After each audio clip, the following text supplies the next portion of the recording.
nyakwigendera ntabwo yarwaye guhera ku wa gatandatu, twari turi kumwe nawe mu bukwe, twari dufite ya Nairobi Christian. Hanyuma nanone ku cyumweru naho yari muzima, yari ari hano ndetse mu rusengero arimo atanga amashimwe y'ivy'Imana yakoze guhera ku wa gatandatu mu bukwe twari dufite. Hanyuma umunsi w'ejo nanone ku bucari ku wa kabiri twari dufite gusoza ikiriyo cy'umubyeyi wacu hano muri no torero, nanone barimo bategura gahunda. Nibwo yaje kugaragara kuko yumva atameze neza mu mubiri, asa n'urimo wumva ubwoba, yumva atameze neza. RTV, imbaraga z'amasengesho.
tutari mu gihugu cyacu tugomba kubaho turi n'abari hanze batutarimwo bakumva ibyo turi ko tuvuga. Iyo ni itegeko ry'igihugu. Gasaba unsobanurira aze.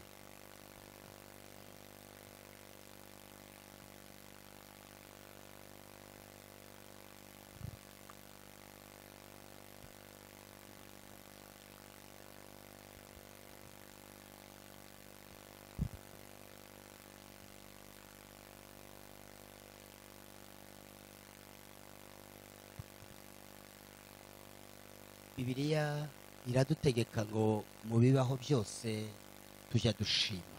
Biblia inatuamuru tuwe tuna kwa kila jambo. byaba byiza byaba bibi byaba binejeje byaba bitanejeje duhore dushima. Yawe mazuri, yawe mabaya, yawe yenye furaha, yawe yenye huzuni, lazima tumshukuru Mungu. Niyo mpamvu rero duheraho dutangiza dushima Imana, Anza tukimshukuru Mungu nubwo ibyo turimo mu mitima no mu mibiri bitatwemerera gushima Imana. ingawa hali ambao tuko nayo kwa mwili na kwa roho haituruhusu kumshukuru Mungu. Dutangize n'ubundi duhampore imiryango yabuze umuntu. Vile vile tuanze tukitoa rambirambi zetu kwa familia ambazo zimepoteza pendwa wao. Bavandimwe, uko byaba kose, Wandugu, vile ilivyo, uko byaba kose, vile mambo yalivyo, uko byamera kose, vile yangekuweko kote, aho byakomoka hose, mahali pangetoka pote, impamvu iyo ariyo yose, sababu zote, uwaremwe n'umugore agira igihe gitoya mu isi. aliyezaliwa na mtu basi anayo maisha mafupi duniani. Niyo mpamvu rero uwo ari we wese muri twebwe, Ndio sababu kila mmoja wetu yarama hata akiishi kwa muda mrefu yakenyuka, ama akienda kwa haraka, twese dufite iherezo. sisi sote tunacho kikomo. Reka dushimire nanone itorero, tunabaha pole itorero ryabuze umuyoboke. Acha vile vile tutoe rambirambi zetu kwa kusema poleni Komeze mwihangane. Kristo wenu. Endeleeni kufarijika. Nagize intambara zibiri mu mutwe. Nimekuwa na maswali ama vita mbili kichwani. Ibyo numva nshaka kugabana n'abene data twateranye twese. Yale ambayo ningetaka kupeana kwa wale ambao sisi sote tuko hapa. Ndabanza nibaza ku rupfu icyari cyo. Nikajiswali kwa kifo ni nini? Igihe cyinshi iyo umuntu iyo habaye inkuru z'urupfu, kwa muda mrefu kikikuwa na habari hizi za kifo, habyuka ibintu bine. basi kunainuka mambo manne. Igihe cyose habaye urupfu, Kila mara tukiwa na mazishi, rwaba ari nguru turimo, ikiwa kama hii ambayo tuko ndani, rwaba ari ubundi buryo, ikiwa ni mahali pengine, urupfu rubyutsa ibintu byinshi. Kifo kinainua mambo mengi. Icyambere nuko urupfu ari igitangaza mu isi. Basi kifo ni ajabu sana duniani. Kuko umunsi urupfu ruboneka ubwa mbere, Siku ya kwanza kifo ilipoonekana duniani, ni umunsi Kaini yica murumuna we Abeli. ni siku Kaini alimuua Abeli. Niwe wari ubaye umuntu wa mbere gupfa. Abeli ndiye alikuwa mtu wa kwanza kufa. Uhereye uwo munsi abantu baratangara. Kuanzia siku hiyo watu ajabishwa. Kugeza n'ubu twicaye ahangaho urupfu ruraza tugatangara. Hadi wa leo kifo ikiingia basi kunakuwa na mshangao. N'uwatuyoboye yavuze ngo ku cyumweru twari kumwe nawe hano. Na yule ambaye aliongoza ibada alimesema Jumapili tulikuwa naye hapa kanisani. None bigenze guti? Na yanaendaje leo tunaye? Ni igitangaza. Ni ajabu. Byanga byakunda urupfuye ruje ruradutangaza. Kifo ikija basi naleta mshtuko mkubwa na ajabu. Cya kabiri, neno la pili, igihe cyose ruje, kila mara inapokuja ruza rudasobanutse kuri benshi. Inakuja kama ni stopfahamu kwa wengi. Haba nubwo yo bari umukecuru utakibasha guhaguruka cyangwa umusaza. Hata kama kuwe mama mkongwe ama mtu mzee, basi kila siku hari abantu bagera bati iyo tuza kugira gutya ntababaye, iyo tugira gutya ntibiba bigenze. Na watu wanasema tungefanya hivi angekufariki, tungefanya hivi angetuacha. Abandi ngo ariko subuni ngo yishwe niki. Na wengine wanajiswali, je, amekufa, nini kimempata kufa? Biza igihe cyose urupfu iyo ruje rutera kudasobanuka. Zinakuja kila siku, kifo ikikuja basi kunakuwa na kutoshangaa. Ubwa gatatu Na kitu ya tatu ni ikintu gitera abantu ibibazo bitagira ibisubizo. ni kitu ambacho kinaleta maswali ambayo haina majibu. Twese uko turaha buri muntu wese afite ikibazo kuri urupfu. Kila sisi sote ambao tuko hapa, kila mtu analo swali kwa ajili ya kifo, Kandi twese ntawe ufite igisubizo. na sisi sote hatuna majibu yake. Icyanyuma Na neno la mwisho n'ubuzima butaje bumenyerwa. ni maisha ambayo hauwezi kuyazoea, Kuko umuntu apfa rimwe kwa sababu mtu anakufa mara moja mu mwanya we, kwa wakati wake, agikenewe akipendwa bado na watu, uko yabangana kose abagikenewe. vile alivyo bado anapendwa na watu. Rero bukaba ubuzima butaje bumenyerwa. Inakuwa maisha ambayo hayazoeleki. Ibi nibyo twigishijwe kuva tukizera Haya ndiyo tumejifunza toka tukiamini kugeza uyu munsi. hadi wa leo. Byatumye rero Imesababisha numva nkeneye kwigisha. na mimi kutamani sana kufundisha. Uyu munsi ndigisha uburyo bunyuranye ndasanzwe nigisha. Leo nitafundisha vile tofauti sana na vile nazoelea kufundisha. Ndigisha chapitre zitatu muri predication imwe. Nitafundisha chapter 3 kwa kitu kimoja. Dusome Zaburi ya 90. Basi tusome Zaburi ya Zaburi, Zaburi ya 90. Zaburi ya 90. Zaburi ya 90. Murongo wa 8 n'uwa 12. Sura yake ya 8 na ya 12. Umuntu adufashe kusoma. Mtu atusaidie Zaburi ya 90 mstari wa 8 na wa 12.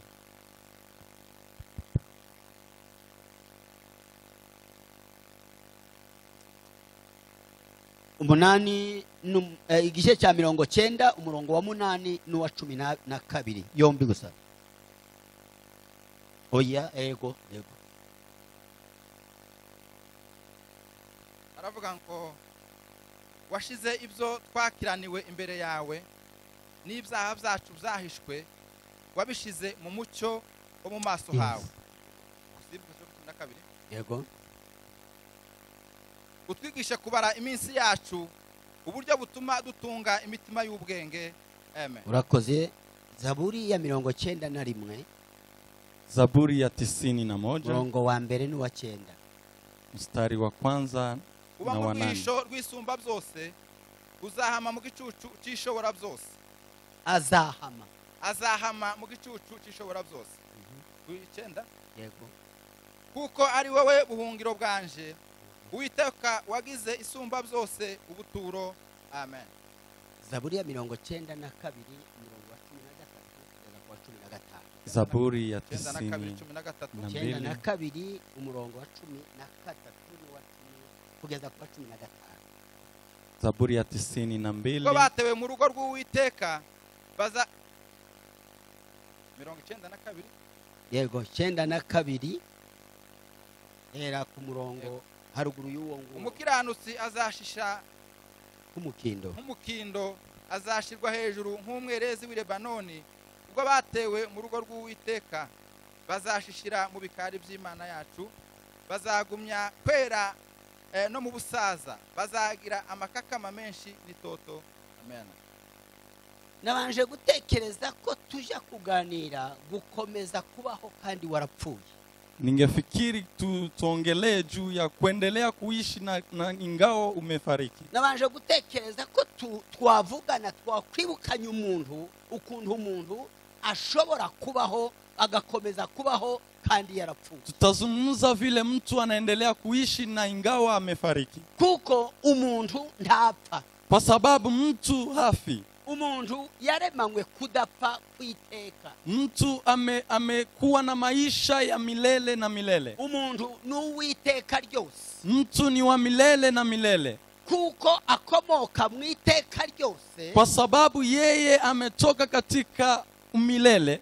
Inkomoko ye mahali ambapo ametoka ni mu iteka ryahise, ni milele ambayo imepita, no mu iherezo rye ni mu iteka rizaza. na mwisho wake ni milele ambayo Niyo itakuja. mpamvu rero umuntu Ndio sababu mtu ari uwiteka ryose, ni wa milele na milele, agira ibice byo kubaho atariho, anao muda wa kuwepo na hapo, akagira n'igihe cyo kuzabaho atakiriho. na anakuwa na muda pia wa kukuwepo ingawa asipokuwa. Ko murabyumva ibyo? Mnasikia hayo? Umuntu agira ibihe yabayeho atarabaho, Mtu anayo maisha ya alikuwepo na hajakuwepo, akagira n'igihe azabaho atakiriho. na anakuwa na maisha atakuwepo ingawa asipokuwa hapa duniani. Pastor, yabona uyu mwana urakoze data.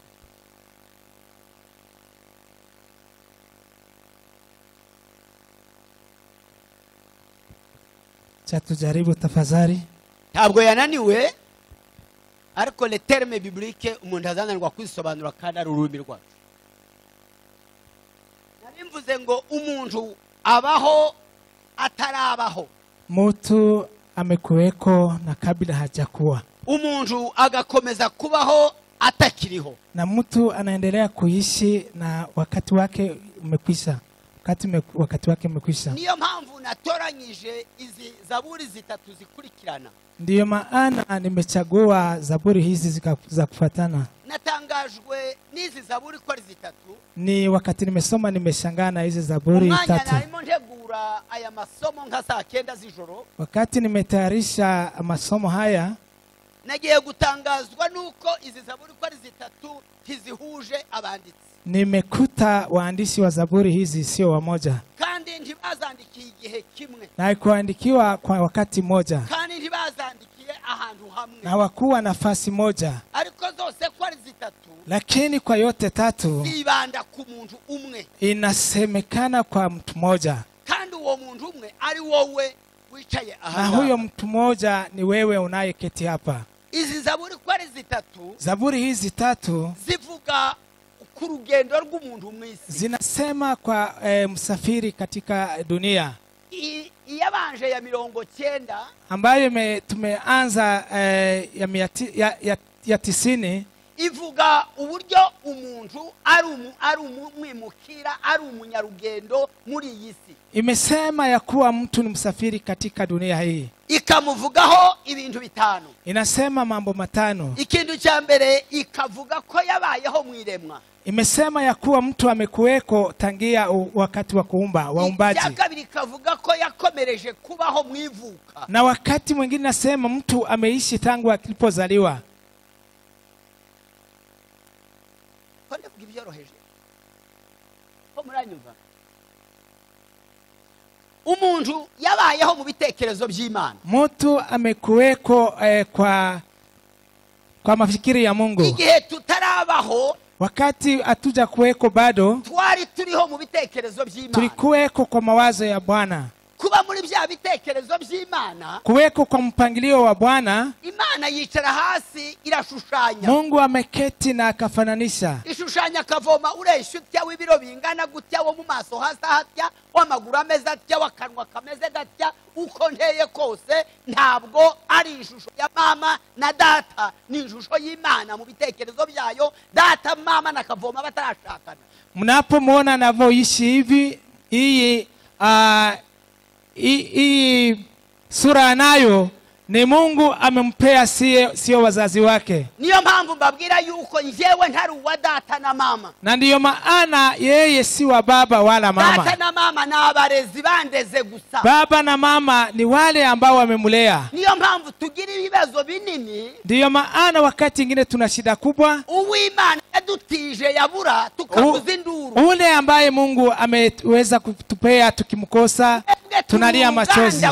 Uruganda rukora turi. Lakini sisi tunapita kwa wakati kidogo. Ntabwo idafari risa n'uwarikoze. Hakuna iwezekanavyo tafari kufanana na ule ambaye amefanya. Risa n'uwabumbye igikombora cyari. Safari haiwezi kufanana na ule mtu ambaye ameumba. turi kumwe natwe. Niyo mpamvu rero umuntu adasa n'ababyeyi be. Ndiyo maana mtu aweze akafananishwa na wazazi Iyo wake. biza kuba umuntu asa n'ababyeyi be, Ingekuwa mtu anafanana na wazazi wake, nta wobyaye hakiwezi mtu akazaliwa mtu asiyofai. Haiwezekani mtu akazaliwe ule ambaye ameshindikana kwa familia. Kila mtu angelizaliwa kwa gisi angelizaa kwa gisi anataka.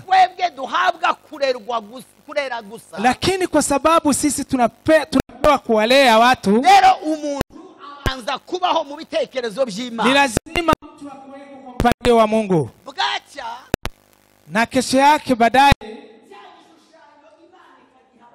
ile design Mungu amefanya inawapea wazazi. Rero bakabyara cya kintu cyashushanyijwe na wazazi wanazaa design ambaye Mungu amefananisha. Subiremo gatoya. Nirudi kidogo. Abubatsi les ingénieurs bazabubaka amazu. Tukiwaona wale ambao wanajenga manyumba, uwubaka inzu, ule ambaye anajenga nyumba, siwe uzushushanya inzu. Si yeye anafanya design ya nyumba. Wa undu yishushanya. Ule anafanya design ni mtu mwingine. No rero yamara kuyishushanya. Kisha design azabanda akayishushanya, nyirayo ayishushanya mu mutwe. Mwenye nyumba anafanya design kwa mafikiria yake. Atapenda afanye nyumba ya vyumba kiwango fulani. Lakini si yeye atakayejenga. Yeye anafanya design.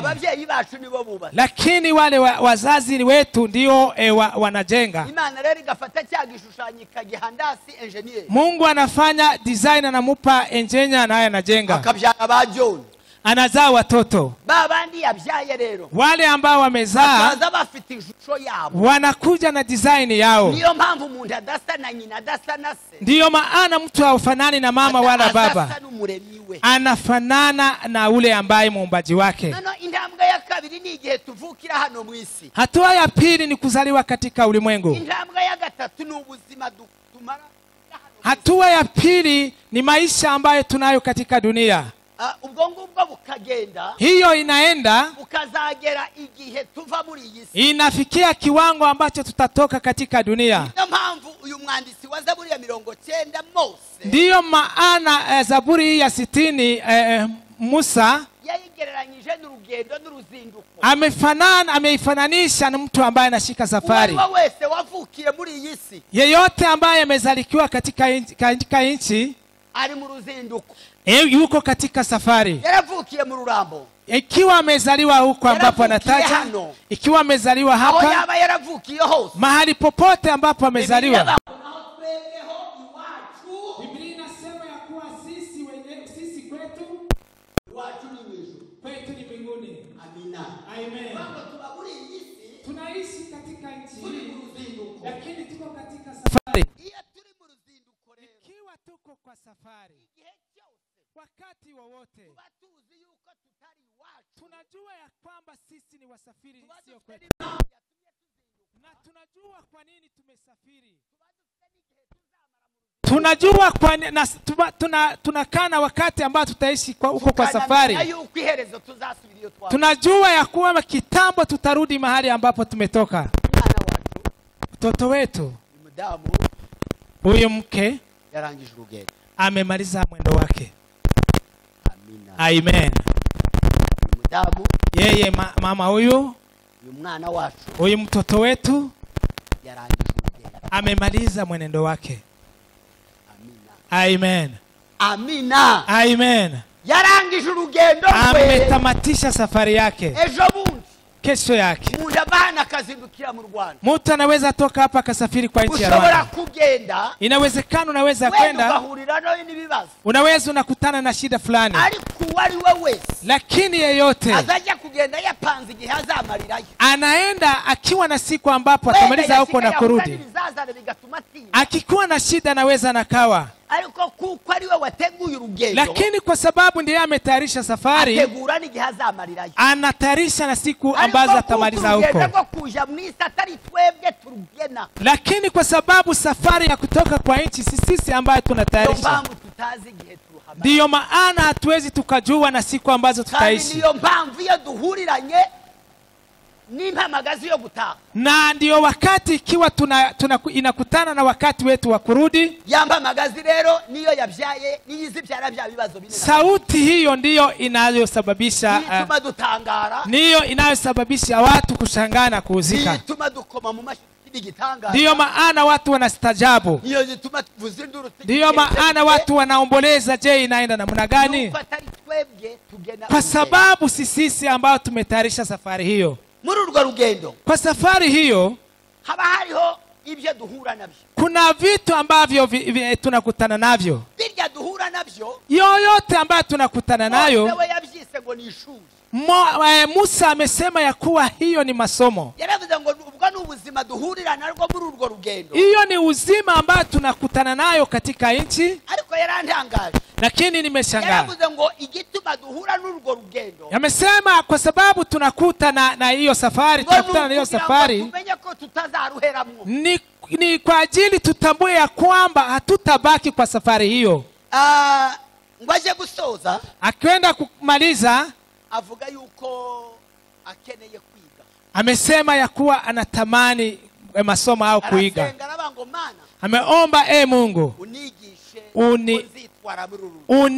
unionyeshe au nifundishe kwa gisi nitakavyochukua mwendo wangu. Zaburi hii ya 61 nimeshangaa wakati nimesoma. Iyo itubwira ko urwo rugendo ari intambara. Imesema ya kuwa mwenendo huyo si kitu kingine, ni vita. Kandi arabango ni uguhangana. Amesema ya kuwa ni vita ambavyo vya kusimama cha naume. Neno la pili atubwira intwaro tugomba gukoresha. Na amesema ya kuwa kuna vifaa ambavyo tunaweza tukachukue kwa safari hiyo. Muri Zaburi ya 92. Zaburi ya 62 atubwira iherezo ry'urwo rugendo. Amesema mwisho wa safari hiyo. Aravuga inyungu kubatsinze urwo rugendo. Amesema faida kwa wale ambao wametamatisha safari hiyo. Avuga nibyo bazabona nyuma y'urwo. Amesema na vitu ambavyo vya faida watakavyo jichukulia nyuma ya safari hiyo.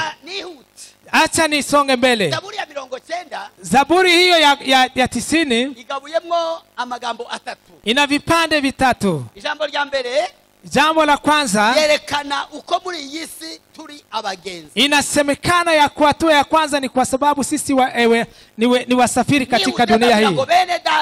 Ndiyo maana nasema wandugu wapendwa, sisi si wenyeji wa nchi. Sisi sio wenyeji wa nchi. Hatuwezi tukaishi milele kwa dunia hii. Hatuwezi tukazaa hata wajukuu na wengine tuishi kwa dunia. Lakini kwa wakati wote mahali tutakuwa tumefika, tutatoka katika dunia hii. Bwana asifiwe. Mahali tunapo popote, jinsi tunavyo vyovyote, tutatoka kwa nchi hii. Mwimbaji amesema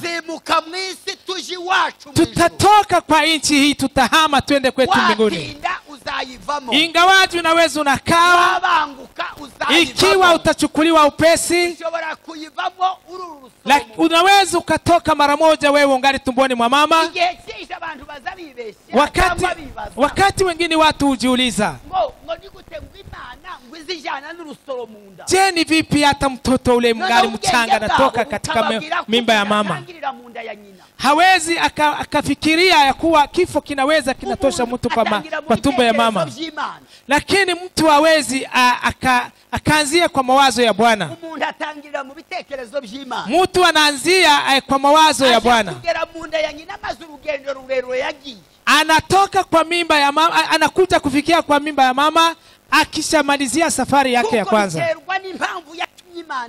Hiyo inakuja kwa sababu ya Mungu ambaye aliyemtoa. Ndiyo maana ukiishi siku mingi, siku zako zikiwa kidogo, lakini safari yako ina mwisho. Amina. Amina. Urya neza uzarangiza. Kula vizuri lakini una mwisho. Wambare neza hano si wacu. Vaa vizuri lakini jua ya kuwa kwetu si hapa. Hano si wacu. Gisi ulivyo dunia sio kwetu. Igice cha kabiri cy'iyi Zaburi, sehemu ya pili ya Zaburi hii ivugamwo ibintu bibiri. Inasema mambo mawili. Ivuga yuko turi abanyeshuri muri iyi. Inasema ya kuwa sisi ni wanafunzi, tunaiga katika dunia hii. mu Giheburayo bavuga ngo turi bikenya. Kwa mambo mengine nasema ya kuwa sisi hatuna uzima. Nta muntu uba muri iyi uzima wetu na kitambo. Hakuna mtu ambaye anaweza kamaliza somo hili. Wese tuzabibicikira by'ishuri. Sisi sote tutakuwa ambao wa kutamatisha shule hilo. Wengine watashindwa, abandi bazaba basikire kuru, wengine wataiga kidogo, abandi bazayasiga bari mu bizamini, wengine wataacha wakikuwa katika mitihani. Uzima wetu katika nchi ni shuri, ni masomo, kandi iryo shuri na masomo hayo inatufundisha kwa jinsi tutajichukulia kwa shule hiyo. Mose wayanditse, Musa ambaye ameandika ibyakozwe ari ntumwa 7:22 katika kitabu cha Matendo ya Mitume, ivuga ko Mose inasema ya kuwa Musa yari yarize ubwenge bwose mu Egiputa, alikuwa amejifunza huko katika nchi ya Misiri, ariko ntiyarazi kwihanganira abantu mu butayu, lakini hakujua kuvumilia watu jangwani. Ntiyarazi kuyobora abantu miliyoni 2.5. Alishindwa kuongoza watu milioni 2.5. Hakujua kuwafanyia lolote ambalo imahitaji. Hakujua hawakujua kuvumilia mateso. Alizaliwa kwa nyumba ya kifalme. Kutangia zaliwa alikuwa bado hajakuwa na njaa. Lakini Mungu alitafuta gisi ya kumtrene kuwa kiongozi kama watu wengine. Ndiyo maana ameenda huko jangwani ili apate kuwafundisha wengine. Na hangeweza kufundisha mambo ambayo yeye hakuiga. Ndiyo maana Biblia inasema, na ndiyo maana ameona kukaa kwa Farao sio kitu ya chukulia kama faida. Ndiyo maana ameona vema aende pamoja na wandugu zake. Akatapita katika jangwa. Ningewaambia mambo ambayo kama sita hivyo wamejifunza huko jangwani. Lakini mambo ya kwanza wameiga ni kutumainia Bwana. Wandugu wapendwa, hili somo ambalo mmepitia, kile ambacho Mungu anahitaji kwenu ni kumtumainia Mungu. Kuko dushobora no kubaho, inawezekana tuishi twiringiye Imana, tukimtumainia Mungu icyo twari twiringire muri iyi si, wakati hatuna mambo yoyote hapa duniani. Naendelea kumtumainia Bwana. Isomo rya kabiri, neno la pili, ni kuvumilia kwa majaribu. Biblia inasema vumilieni kwa maumizo yote. Na kwa sababu nyinyi nyote mkimaliza kukubaliwa, mtapewa taji ya uzima. Paulo yeye mwenyewe amesema ya kuwa nimeiga kuwa na chakula na wakati ya njaa nimeiga hayo mambo yote. Hata Paulo yeye peke yake, hata na nyinyi watu wakubwa, inasema ya kuwa yule ambaye amezaa anajifundisha hata mambo ya kulia. Ndugu, umeoa mke ukiwa ya kuwa hiyo hadithi na iko. Kulia ni sehemu ya maisha. Ndiyo maana mtu anazaliwa akilia. Kizuri ni kwamba wewe uache, ugomba gusiga alama isiyofutika. Kizuri ni wewe uache tuache katika maisha alama isiyofutika. Si vizuri katika maisha, ni vizuri katika maisha uache. Yeah. Si vizuri katika maisha kufa bila kuwa na alama. Si vyiza kuba mu buzima nguzarangize udakimenyetso. Tunamshukuru Mungu. Uyu mwana wacu asisundi mwana. Mtoto huyu ameacha mtoto. Kila ni kimenyetso kitazi. Hiyo ni kitu ambacho hawezi kikafutika. Wewe uzasigiki. Ikiwa katika na uzima wengine ambao watuone.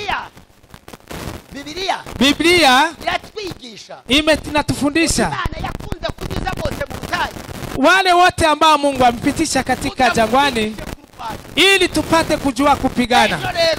Kesho yake hili somo ambalo unapata leo ingawa sio somo ambalo ni somo ambalo litakufanya kuwafundisha wengine. Kesho na wewe utawatia wengine nguvu. Bwana asifiwe. Kwa sababu tuko kwa safari. Leo inapita kwa huyu, lakini anayekuwa kwa huyu ni yeye anayekuwa kwa huyu. Tunajua kuwa watu wote wamekutana na shida. Hakuna mtu ambaye hajapata kifo. Ikiwa gisi tunavyo ni wengi ambao wamepitia na kifo, lakini tunaishi na tutaendelea kuishi. Apole sana, usikuwe na hofu. Usikuwe na hofu jamaa, usikuwe na hofu. Unaona mapasta ambao juzi ndiye yeye ambaye tulikuwa tukimtia nguvu. Juma ambaye imepita tulikuwa tukimtia nguvu. Jana na juzi wengine wamekosa wa ndugu. Kuna watu miili ambayo haija, lakini kwa hiyo yote tuko katika safari. Lakini anayevumilia ndiye mpendwa. Bwana asiwe. Ni heri ya mtu ambaye anavumilia.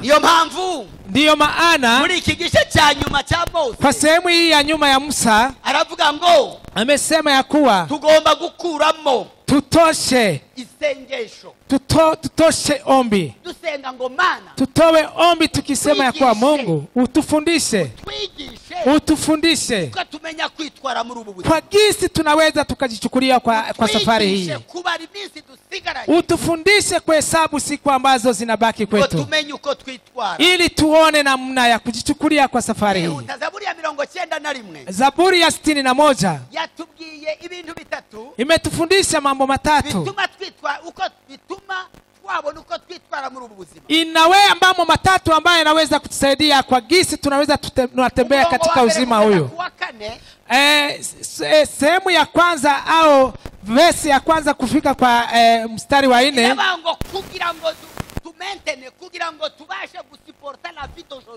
ili tupate kuweza kuishi kwa maisha haya inahitajika imani. Ni vizuri umwamini Mungu kwa uzima tunao. Biblia iravuga ngo uwizera azaba kubwo kwizera.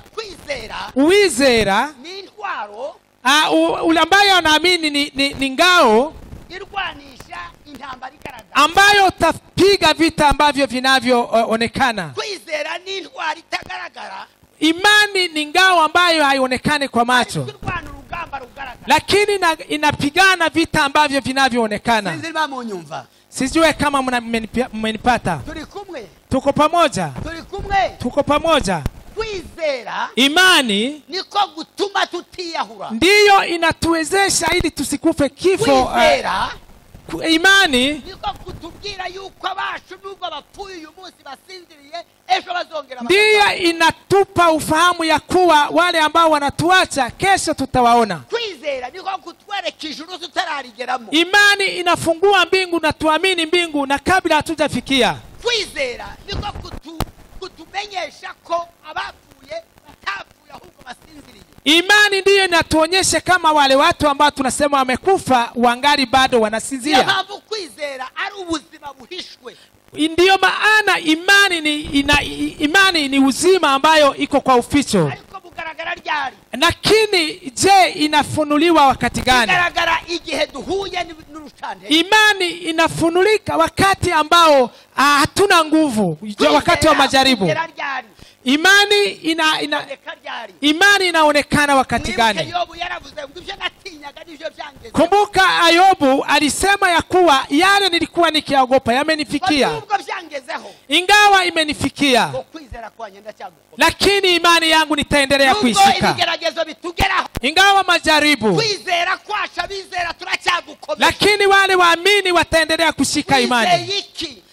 Una imani juu ya nini? Tunaamini ya kuwa Yesu Kristo ameshinda kifo. Tunaamini ya kuwa Yesu ameshinda kifo. Haleluya. Tunaamini ya kuwa yeye aliyemfufua zavuye mu bapfuye nguvu ambazo zimetoka katika wafu, na ndizo nguvu hizo zitakazotoka katika wafu. Amen. Tunaamini ya kuwa zile nguvu ambazo zimemtosha Yesu, ambayo ni imani ambayo isiyoonekana, tufite kwizera guca hejuru y'ibintu byose. Imani ina juu ya shida zote. Tudafite kwizera ntabwo twanezeza Imana. Imani sio maneno tu. Imani ni kwa matendo. Tunamwamini yule ambayo bado hatujamuona, ya kuwa tutamuona. Tuna imani juu ya nini? Kwa sababu yale ambayo tumeyaiga tumeyaona, na mengine yatatokea. Tunaamini ya kuwa hasemi uongo, atawafufua wale ambao wamekufa. Ijapokuwa hatujaona na macho yetu, lakini tunajua yeye ni mwaminifu. Bwana asifiwe. Amen.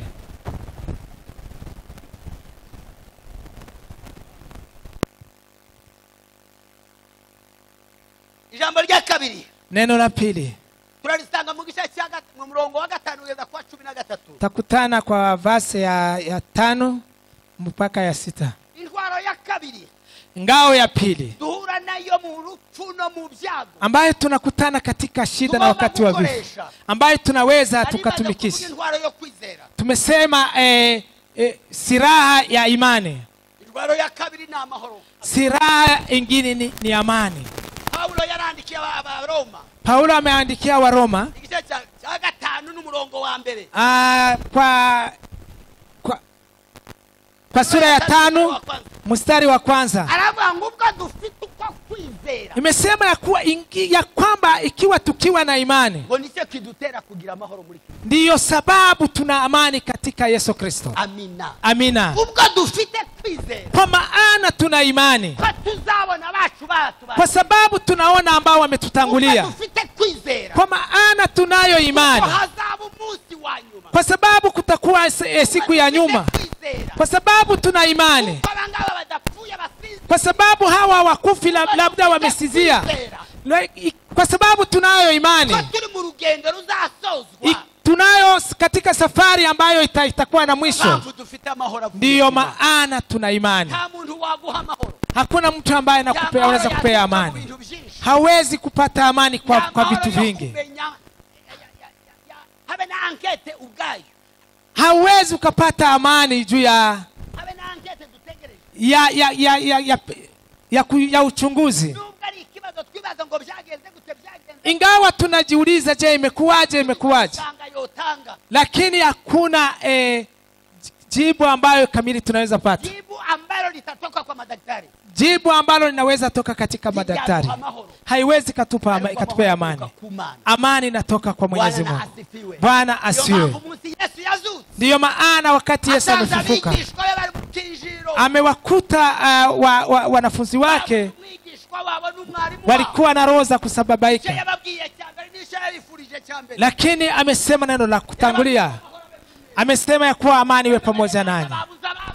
Wale ambao wamekosa wandugu, wachungaji ambao wamemkosa memba wa kanisa, enyi jamaa, wale ambao wamekosa mtoto wao, nyinyi wa Kristo ambao mna safari kwenda mbinguni, amani ya Mungu ni silaha kubwa. Amani ya Mungu ni silaha. Kinachotusababisha tusimame imara, kinachotuwezesha kusimama imara, ni kwa sababu tuna imani.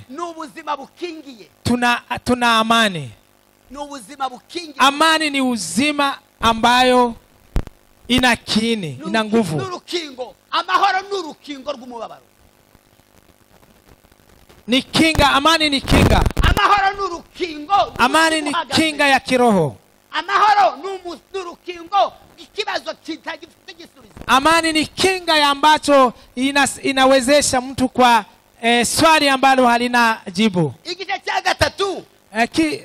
Sehemu ya 3 kirangiza igice cha 91 inamaliza sura ya 61 ni urukundo ruvuye ku Mana. ni upendo ambaye unatoka kwa Ibi Mungu. byose byabaye Mambo yote ambayo imetokana byakomotse mu rukundo rw'Imana. imetoka kwa upendo wa Mungu. Amina. Amen. Biragoye kumva. Si rahisi kusikia. Kumva ko mu rupfu hari mu rukundo rw'Imana. Hawezi ukasikia kwamba katika kifo kuna upendo wa Mungu. Lakini Biblia inasema kwa maana Mungu amependa walio ulimwenguni, ndiyo sababu ametoa mtoto wake. Ingawa kunatokea kifo, kifo ni tangazo. Kifo ni tangazo la kusema kama huyu mtu anatoka katika kifo, anaenda ametoka katika safari, anarudi. Ametoka katika ulimwengu, ameenda mbinguni. Sasa upendo wa Mungu ndiyo maana inatuwezesha kuishi. Katika kitabu cha Ufunuo wa Yohana 4 na mstari wa 11 inasema, Mungu wetu, mfalme wetu, ni wewe unastahili heshima, kwa sababu ndiwe muumbaji wa vyote. Kwa maana ameumba, na kwa maana vinavyo viliko ni kwa sababu wewe umependa hivyo. Amen. Amen. Amen. Amen. Tunaishi kwa sababu ya upendo wa Mungu.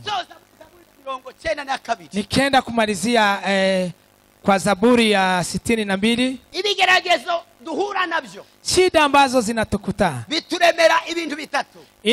Inatuletea mambo matatu. Kitu cha mbere bituremera, inaleta jambo la kwanza, bituremera kuba baramyi, ni kusudi tupate kumwabudu Mungu. Ayubu amesema ya kuwa wewe ndiwe umenipa, na kisha tena wewe unarudisha. Jina lako litukuzwe. Sisi gisi tulivyo, ikiwa tunakumba na shida fulani, wale ambao wamemjua Mungu tunaenda kwa kumwabudu. Amina. Amen. Mungu ni wa kuabudiwa wakati wote. Mungu ni wa kuabudiwa milele na milele, kwa sababu kile ambacho anataka anatenda. Kile alichotaka na anatenda hilo. Amen. Leo dunia inauliza, ingeweza tukue na nguvu, tungeweza kukataa kifo chake. Lakini kwa sababu Mungu anafanya anachotaka, jina lake. Amina. Amen. Mumfashe izina ryayo rihabwe icyubahiro, kuko bitabaye ibyo haingekuwa hivyo, hauwezi ukageuze. Hauwezi ukageuze. Tunao watu ambao wengine hawafai, na wale ambao tungeweza ni wazee kabisa, tungewatoa ili wapate kwenda. Lakini mnajua kwa jamaa, tungewaona watu ambao tungeweza sema waende, tungewatoa ili mtoto wetu abaki. Mnaona kwa jamaa hili haingekosa mtu ambaye tunaweza tunampana ili abaki. Lakini kwa sababu kile ambacho mwenyewe ametaka ndicho amefanya, na jina lake libarikiwe. Kwa sababu ametaka hivyo, na jina lake lipewe heshima. Nikiwa tunasema jina lake libarikiwe, shida za dunia kwa wale ambao wanaamini inatupa sisi kumtukuza Mungu. Number 2. Neno la pili, ibyago iyo bitubayeho, shida zikitokea, bituremera kuba ubwoko bw'abanesha. Inatufanya sisi kuwa washindaji. Haushobora kuramya Imana yapfushije atane. Hauwezi ukaabudu Mungu ikiwa umekutana na kifo. Amina, amina. Haushobora kuba ngo Imana ishimwe. Hauwezi ukasema Bwana asifiwe bila wewe kuwa na msalaba wa Golgotha. Ikiwa hauna imani, tumaini,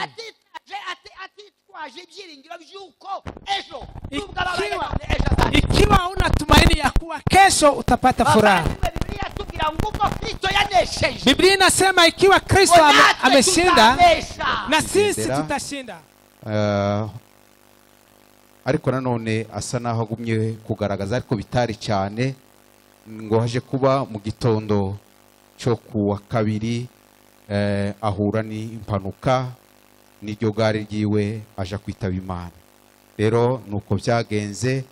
Rero turabasaba gukomeza kutuba hafi no gukomeza kuduhumuriza. Hanyuma nanone ikiriyo cyacu kirakomeje, ikiriyo kiri kubera hariya ku musaza wacu muzehe Chef Semahoro, niho ikiriyo kirimo kibera.